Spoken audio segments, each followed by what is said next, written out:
Sophie Eubanks, and I will be doing the Model 7 Lesson 1 Practice 2.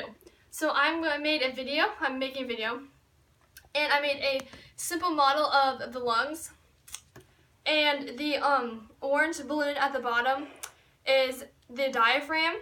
And the diaphragm is a sheet of muscle that separates the organs of the thoracic cavity from the abdominal cavity, and it moves up and down in respiration. So this is like a diagram of the respiratory system. And the pink pink balloon inside is the lungs. And so basically it works through respiration, which is the action of breathing, is what this is a diagram of. And the respiratory system is a system in which oxygen is taken in and cells release carbon dioxide in the lungs. So in inhalation, the diaphragm contracts, the rib cage rises to increase the volume of the chest cavity, and air rushes into the lungs. As you can see here, the diaphragm, which is the orange, is contracting, and it is pushing air up into the pink balloon, which is the lungs. And then in exhalation, which is breathing out, the diaphragm relaxes, the chest volume decreases, and air moves back out of the lungs. Like that, the lung deflates, and there you have it. So now I'm going to talk about the order of the organs in the respiratory system. So we have the nose and the nasal cavity. It is an organ of the respiratory system. The nose and the nasal cavity produce mucus, which is a slimy substance to moisten and protect the nose and the nasal cavity. And the nose inhales air into the body. The nasal cavity warms the air and filtrates it by removing substances like dust and pollen. And the nasal cavity is filled with mucous membranes and cilia. So cilia is hair-like projections in the lungs, can also be found in the nasal cavity, that sweep away fluids and particles.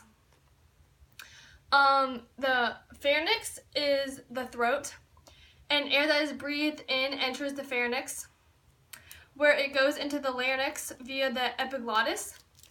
The pharynx is used for breathing and swallowing food. So then again, swallowing food is a function of the digestive system, and breathing in is a function of the respiratory system, so there's an overlap. And so the larynx is the voice box. It allows air passage into the lungs. And another thing, crossover with the digestive system, is the larynx, if any food passes into the esophagus when swallowing, the larynx produces the cough reflex. And so then we have the epiglottis, which prevents food from entering the trachea. So there again, that's a respiratory system and digestive system overlap. And the epiglottis opens to allow breathing and speaking, and it is made up of cartilage. So my trachea is the main tube of the respiratory system. It is usually called the windpipe, and it connects to the pharynx and the larynx to the lungs, and it allows air to pass.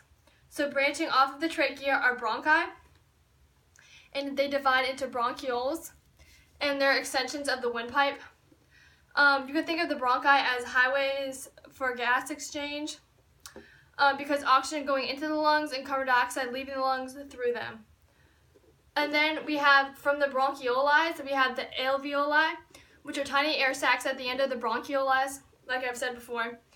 And gas exchange, and the alveoli allow gas exchange into the bloodstream. And so then again,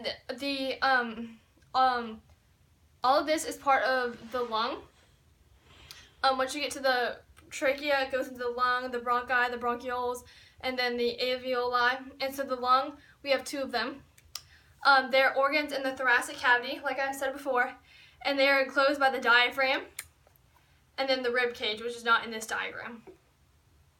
So yeah, this is my simple model of the respiratory system. Thank you.